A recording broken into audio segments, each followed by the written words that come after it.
ఆంజనేయ రెడ్డి గారు మీరు రెస్పాండ్ అవ్వండి, ఏదో చెప్తున్నారు. వర్మ గారు, అమరావతి విషయంలో వైసీపీ ప్రతినిధి గారు మాట్లాడిన మాటలు నాకు నవ్వు వస్తున్నాయి. మా మంత్రి నారాయణ గారు చెప్పారంట, వరల్డ్ బ్యాంక్ చెప్పింది లేదా ఇంకేదో చెప్పారు, అమరావతి అది కరెక్ట్ కాదని. ఆయన ఎప్పుడు చెప్పలా, బహుశా చిన్నప్పటి గారికి చెవులో ఏమన్నా చెప్పారేమో నాకైతే అర్థం కావడం. ఎప్పుడు చెవులో చెప్పారు అర్థం కావడం ఒకటి. రెండోది లేడీ డాన్ గురించి మీరు మాట్లాడారు.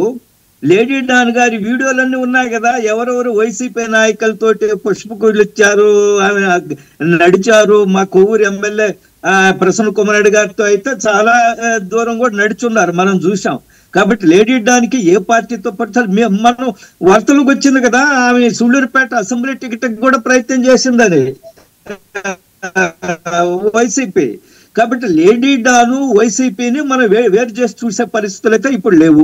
ఒకటి. రెండోది, మీరు మన వైస్ ప్రెసిడెంట్ ఉపరాష్ట్రపతి విషయం అడిగానే ముందే చెప్పాను మీకు, ఉపరాష్ట్రపతి ఎన్నిక విషయంలో ఏకాభిప్రాయం సాధించడం కోసం, అది పోటీ లేకుండా ఏకాభిప్రాయము సాధించడం కోసము అనేక సందర్భాల్లో కేంద్ర ప్రభుత్వం ప్రయత్నం చేసింది. అది రాష్ట్రపతి ఎన్నికలు కానీ, గత ఉపరాష్ట్రపతి ఎన్నిక కానీ, ఇప్పుడు మాట్లాడుతా ఉన్నారు ఆంజనేయ రెడ్డి గారు, ఇండియా కూటమితో కూడా మాట్లాడుతా ఉన్నారు ఏకాభిప్రాయం కోసం. చంద్రబాబు నాయుడు గారు కూడా చాలా స్పష్టంగా సంతోషం వ్యక్తం చేశారు. ఏంటి కొంతమంది లైన్ క్రాస్ అవుతున్నారట, ఎన్నిసార్లు పవన్ కళ్యాణ్ గారు చెప్పినా, ఎన్నిసార్లు చంద్రబాబు నాయుడు గారు చెప్పినా. సార్ ఆ విషయం చెప్తున్నాను. ఈ రోజు ఆ సుబ్రహ్మణ్యం అనే ఒక డ్రైవర్ ని దళితుడిని హత్య చేసి డోర్ డెలివరీ చేస్తే ఎప్పుడైనా జగన్మోహన్ రెడ్డి గారు ఒక్క మాట మాట్లాడండి సార్? అందుకనే కంపేర్ చేసుకుంటారు, వాళ్ళకి వచ్చింది 11 కదా. నేను అదే చెప్తున్నాను. ఈ రోజు ముఖ్యమంత్రి గారు చాలా స్పష్టంగా సీరియస్ గా వార్నింగ్, హెచ్చరికలు జారీ చేస్తున్నాడు. మనం చూసాం జూనియర్ ఎన్టీఆర్ విషయంలో. ఆ ఎమ్మెల్యేకి ఏం సంబంధం అండి? జూనియర్ ఎన్టీఆర్ సినిమాలు ఆడడానికి లేదని చెప్పడానికి ఈయనెవరండి? ఈయన హక్కు ఏందండి? జూనియర్ ఎన్టీఆర్ ఆ కుటుంబంలో ఏదైనా సమస్యలు ఉంటే వాళ్ళు చూసుకుంటారు. జూనియర్ ఎన్టీఆర్ కూడా నందమూరి కుటుంబానికి సంబంధించారు అనేది అందరికీ తెలుసు. కాబట్టి జూనియర్ ఎన్టీఆర్ సినిమాను ఆపడానికి హక్కు ఏమిటి? ఈరోజు బెంగాల్ ఫైల్స్ ఆపడానికి ప్రయత్నం చేస్తున్నారు, మనం చూసాం. కలకటాలో బెంగాల్ ఫైల్స్ స్క్రీనింగ్కి వెళితే ఏ విధంగా దౌర్జన్యం చేశారు తృణమూల్ కాంగ్రెస్ వాళ్ళు, ఆ ప్రభుత్వ అధికారులు. అక్కడ ఆ పరిస్థితులు ఆంధ్రప్రదేశ్ లో ఉండాలనా? ఈ స్వేచ్ఛ లేదా? ఎవరైనా ఏ సినిమా అయినా కానీ సెన్సార్ అనుమతి ఇచ్చిన తర్వాత సినిమా రిలీజ్ చేసుకోవచ్చు. Who is this? ఈ ప్రసాద్ అనే ఎమ్మెల్యేకి ఏమి హక్కు ఉంది, మాట్లాడే హక్కు? ఆయన ఎందుకు ఆపుతాడో వైరల్ అయ్యింది. తర్వాత ఆయన క్షమాపణలు చెప్పారు. కాబట్టి ఎప్పుడు ఏ ఎమ్మెల్యే స్థాయిలో ఎవరు తప్పు చేసినా ఆంధ్రప్రదేశ్ ముఖ్యమంత్రి చంద్రబాబు నాయుడు గారు చాలా తీవ్రమైన హెచ్చరికలు చేస్తున్నారు. ఆయన కూన రవికుమార్ విషయం కానివ్వండి, లేదా కొలకపూడి శ్రీనివాస్ విషయం కానివ్వండి, లేదా రాంప్రసాద్ రెడ్డి మంత్రి ఆయన విషయం కానివ్వండి, ఎక్కడైనా ఇది ఒక సిగ్నల్ పంపిస్తున్నారు, ఎవరు తప్పు చేసినా సహించమని. దేర్ ఇస్ డ్యామేజ్ జరుగుతుంది, అందులో అనుమానం లేదు. ఆంజనేయ రెడ్డి గారు, మరొక కీలకమైన అంశం, పవన్ కళ్యాణ్ గారి మీద కేసు వాదోపవాదనలు అవుతున్నాయట. అక్కడ ఏంటి మిస్యూజ్ ఆఫ్ పవర్, ఆయన పవర్ ను మిస్యూజ్ చేస్తున్నారు, ఈ రోజు రాజకీయాల్లో చేస్తున్నారని నేను అదే చెప్తున్నాను. వర్మ గారు సహజంగా ఈ రోజు రాజకీయాలు పూర్తి సమయం రాజకీయాలు.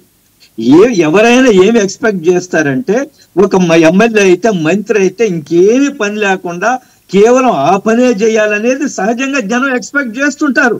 కానీ పవన్ కళ్యాణ్ గారు ఆయన మౌలికంగా సినిమా హీరో, సినిమాల నుంచి వచ్చిన ఆయన ఎప్పుడు కూడా ఆయన బాధ్యతలను పక్కన పెట్టి ఆయన డ్యూటీ డిశ్చార్జ్ చేయకుండా లేదా ప్రజలకి న్యాయం చేయకుండా ఏ రోజు కూడా సినిమాల్లోకి వెళ్ళి ఆయన నటించడం లేదు. ఫస్ట్ ప్రిఫరెన్స్ ఆయన పరిపాలనకి ఇస్తున్నారు, ప్రభుత్వానికి ఇస్తున్నారు, పేద ప్రజలకు సేవ చేయడం కోసం ఇస్తున్నారు. ఒకటి. రెండవది, ఆయన వ్యక్తిత్వం ఏమిటి? కోట్ల రూపాయలు ఆయన దానాలు చేస్తుంటాడు. మనం చూసి అనేక సందర్భాల్లో లక్షల రూపాయలు, కోట్లు ప్రజలకు ఇస్తున్నాడు, మనం చూసాం.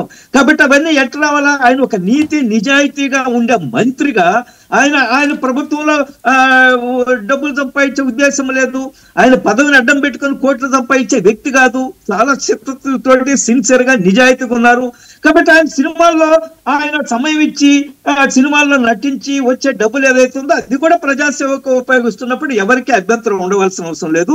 నేను ముందు చెప్పినట్టుగా సహజంగా మనం ఏం ఎక్స్పెక్ట్ చేస్తామంటే పూర్తి సమయం ఎమ్మెల్యే గానీ మంత్రి గానీ ఇంకా వేరే పని పెట్టకూడదు. ఫుల్ టైం పొలిటీషియన్ ఇంకా ఈ should not have any other this thing అని సహజంగా మనం ఎక్స్పెక్ట్ చేస్తుంటాము.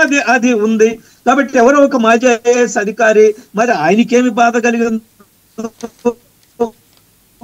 ఓకే, ఆయన బాధ్యత ఏమిటో ఆయన చేస్తున్నాడు. కానీ న్యాయస్థానాలు కూడా ఇటువంటి అర్థం లేని పిటిషన్లు కొట్టేస్తారు. న్యాయస్థానం కూడా అనుమతించదు. న్యాయస్థానం కూడా పవన్ కళ్యాణ్ గారితో నిలబడుతుంది. పవన్ కళ్యాణ్ గారి వ్యక్తిత్వము, ఆయన బాధ్యత, ఆయన నీతి నిజాయితీ ఇవన్నీ కూడా వర్కౌట్ అవుతాయి. ఓకే, అరుణ గారు ఏంటి ఎమ్మెల్యేలు క్రాస్ అవుతున్నారట? మీ ఎమ్మెల్యేల మీద కూడా కొన్ని ఆరోపణలు వచ్చినాయి. ఇది మంచిది కాదు కదా కూటమికి. ప్రజల్లో ఒక వ్యతిరేకత వెళ్ళే అవకాశం ఉంటుంది కదా, బ్యాడ్ అవుతారు కదా, గతంలో వాళ్ళకి కూడా అదే జరిగింది కదా అని చెప్పి వస్తున్న ప్రచారాలు.